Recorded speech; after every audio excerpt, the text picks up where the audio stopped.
Hi guys, I'm back again today with another video, and today we're checking out how do they teach the American Revolution in Britain. So I want to see how it's taught, and I want to see if it's the same for us, or we'll see. We'll figure it out, right? So before we do start, don't forget to subscribe, click the bell button, This video is made and let's get it.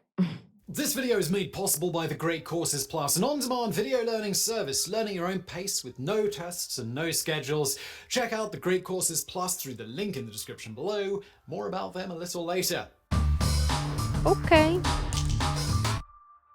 The American Revolution is one of the historical events that, together with things like the French Revolution among other things, helped usher in the modern era. Americans, on the whole, tend to be proud of this event and focus on it heavily in their school curriculum, as it heralds the birth of their nation and the triumph of a handful of terrorists against their government and fellow countrymen. But what do schools in Britain have to say about the American Revolution? To begin with, on the surface, if one talks to people on the street or reads a British book on the subject, Americans will perhaps be positively surprised to see that today there are no hard feelings in England regarding the Americans' choice to leave the glorious British Empire. May it reign forever. But really, we don't care. It seems like a peachy divorce with no grudges held or hostile views taken. After all, for the last century at least, the UK has been the closest ally of the US in Europe, with mutual support in all major conflicts of the 20th century, and both follow similar policies so consistently that the UK has, on occasion, been ironically referred to as the 52nd state. But there is a catch. While the American Revolution is a cornerstone of American history, in Britain, well, it seems that the subject of the American War of Independence, as it is known in the UK, is rarely mentioned in British education books of past and present, or at least not in any great detail. Oh, That's not to say it's not mentioned anywhere, simply that while they may learn a little about early American history, including the War of Independence, it's more of a footnote in British history. It's probably also worth mentioning same. that when it is mentioned, it is never seen from a nationalistic point of view. For example, we don't angrily shake our fists at a picture of Thomas Jefferson and Benjamin Franklin. Rather, it's covered frankly, and then we move on swiftly to more interesting and relevant subjects to British history. For example, the focus in history is much Okay, that's the only difference. We don't really like they don't really say much about it. It's like, okay, was this the American Revolution happened in this time, and whatever main event took place, they will mention, probably depends on the teacher, and then we'll move on to other things, but not necessarily about our own history. Yeah. more centered around things like the Roman times, for example, the legendary resistance of Queen Boudicca against the might of Rome, or later periods such as the Hundred Years' War and the intrigues of the Tudors generally trying to keep track of all the beheadings in the Tower of London. In more modern times, Okay. emphasis is put on issues such as industrialization, colonialism, and the post-colonization era, as well as the events during the World Wars and internal reforms. As to the Mm. aggression of the British Empire, while many certainly complain that it's not fully represented, it is far from omitted. British imperialism, for example, in Africa, is of course addressed. So why not focus on the American War of Independence and the birth of one of the most influential nations in modern history? It seems that the lack of details when teaching about American independence is not due to shame, envy, or part of a continuous effort to hide the UK's colonial past, as, say, the case might be in Japan. Rather, the main reason is the unspectacularly trivial fact that the American Revolution is seen as a minor detail in comparison to other events directly related to British history. The US breaking off was simply just one of many nations that did it for a whole lot of reasons. Indeed, if one looks at the larger scope, more than 60 countries celebrate independence from the British Empire, which in its heyday had control over 1/5 of the globe's population. That would amount to, on Mm. average, one Independence Day celebration of a country every week in a given school year. A phlegmatic English answer would be to say that we have better things to focus on than every country's Independence Day. So, the American Revolution is equated with other similar events, and it is rather addressed as an armed uprising of an important but distant rural populace against taxes, so hardly unique in history. The importance of ideas such as enlightenment, freedom, and democratic values are viewed by Americans on the basis of their revolution as one prime example thereof, but the schools in the UK, similar to most European countries, focus on other incidents. Some of them are closer to home and widely acknowledged as shaping history, such as the French Revolution. Another Hmm. example is the post-colonialism era in Asia and Africa as one of the main facets of world history. These, rather than American independence, are considered to provide the historical depth necessary for such discussions in the UK classrooms. Thus, the War of American Independence will most likely. I like that. I hope that we, because I'm not sure if this is true to every teacher or school, right? I think everybody is different and they teach differently. But I wish they stopped focusing on dates. Yes, it's important, but they should focus on events. Because why am I learning history just to memorize the dates of events? And I don't even know what happened in that event most of the time. They just tell us, okay, the French Revolution happened this and this date. American Revolution this and this date. Like that's all that I remember learning. I don't even remember like the event in itself. Like what's the main, like what happened then? Like what is the, like why did it happen? I think I just had to know after school those things. Like the main event of why the French Revolution happened, I had to learn it probably on YouTube, I think. I don't think I learned it in school because they just teach us dates. Like, what am I going to do with a date? Yes, I know when it happened, but do I know what happened? So I think we should focus on, yeah, what he said, like the history, what actually happened, took place.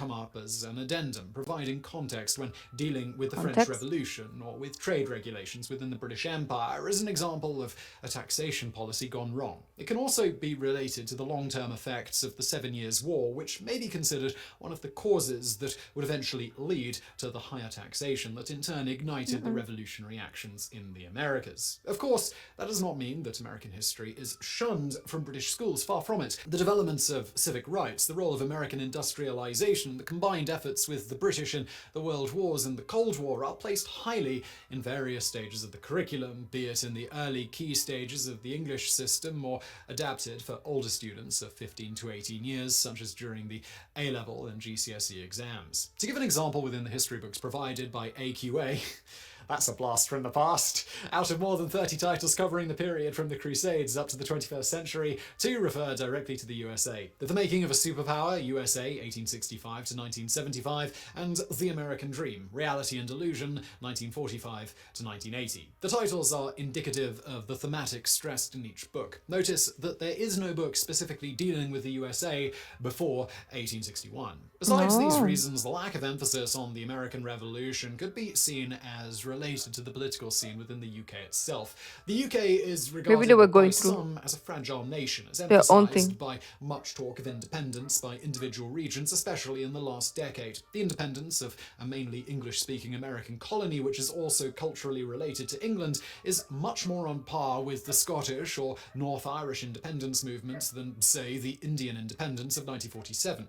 But to sum up, in general, the American Revolution is not negatively portrayed in British schools as some might first assume. Rather, it is seen as one of many world history events which are linked to the understanding and teaching of UK history without being particularly vital to it, and thus not really worth covering in depth. And I'll just add on a Mm. personal note here that when we started doing this series of how is so-and-so taught in another part of the world, someone asked me this on Twitter, and my response is just, it's just not taught. We don't really look at it. And, well, now you've had the more in-depth answer. And you know what else is worth covering in depth? Literally every subject available from our friends at the Great Courses Plus, which is an on-demand library of wonderful courses that help you get all kinds of wicked smart, like those rabble-rousing colonial Americans. No, really, we don't mind. If you're enjoying this video, I think you'll really enjoy their course on the Age of the History of the United States, second edition. That one's absolutely massive.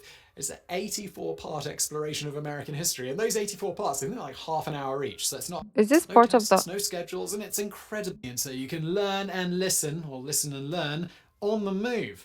There are thousands of lectures to choose from, so it's great stuff. Try it out for free at thegreatcoursesplus.com/brainfood, or click the link in the description below, and let's get into today's bonus fact. Okay. Ever wonder what the difference between the UK, England, and Great Britain is?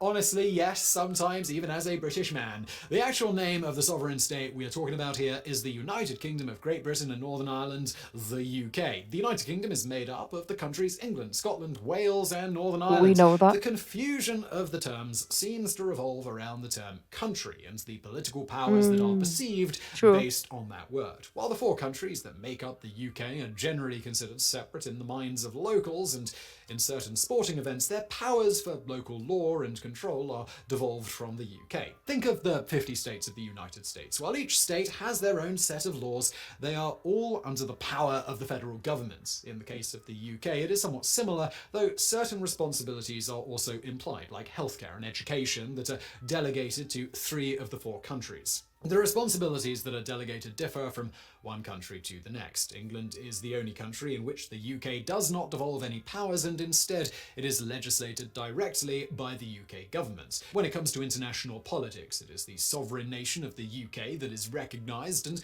not any of the 4 constituent countries. The term Great Britain refers to the landmass that comprises England, Scotland, and Wales. Something that aids in the confusion as to the difference between Great Great Britain and the Britain. UK is that the term is sometimes internationally used as a synonym for the UK. For instance, the UK's Olympic team competes under the name Great Britain, and the ISO, International Organisation for Standardisation, gives the UK the country codes of GB and GDR. This can be confusing given that the ISO also codes England, Scotland, and Wales as subdivision countries of the UK, but Northern Ireland as a subdivision province. If you're getting the impression that Northern Ireland So is the confused. red-headed stepchild of the UK, you may be right, both Oh. figuratively and literally, we suppose. The confusion over the definition of these 4 countries in reference to the UK is further muddied up in sporting competitions.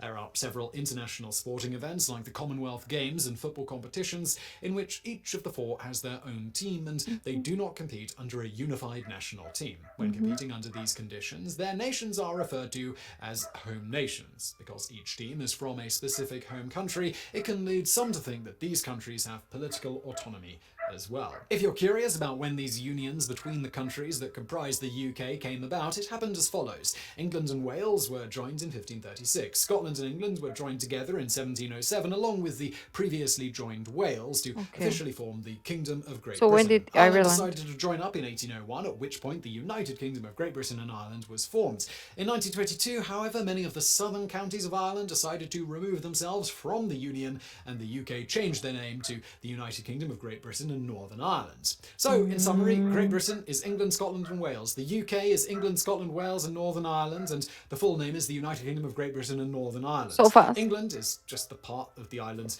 that Yes. is England. So I really hope you enjoyed that video. If you did, check out our great sponsor, the Great Courses Plus, link below. Wow, that was confusing, but also I think I learned something at the end there. But good to know. Good to freaking know. Okay. Because it's very confusing for a lot of people. Especially here in the Philippines, if we talk about like England, we normally just say UK, but and most of us don't know that UK is plus Wales plus Scotland, United Kingdom. If I don't, if I okay, and Northern Ireland, I think it's yes, is the UK. If it is GB, which is Great Britain, it is the 3 without Northern Ireland. Okay, yeah. So there we go. We assume the UK is just England, and everything else we forget. Actually, sometimes we even forget Scotland exists and Wales, especially Wales. And then we just think Irish is just Ireland, you know, it's just their own thing. Like Northern Ireland is just a separate thing. But anyways, we came here for the how Britain teaches American Revolution, and Okay. I think we just do similar things too. We just don't really focus on it because, like, we have our own shenanigans to learn, and it's not the center of the universe, right? So, yeah. Well, let me know how it is taught in your country. Thank you guys for joining, and I'll see you in the next video. Bye.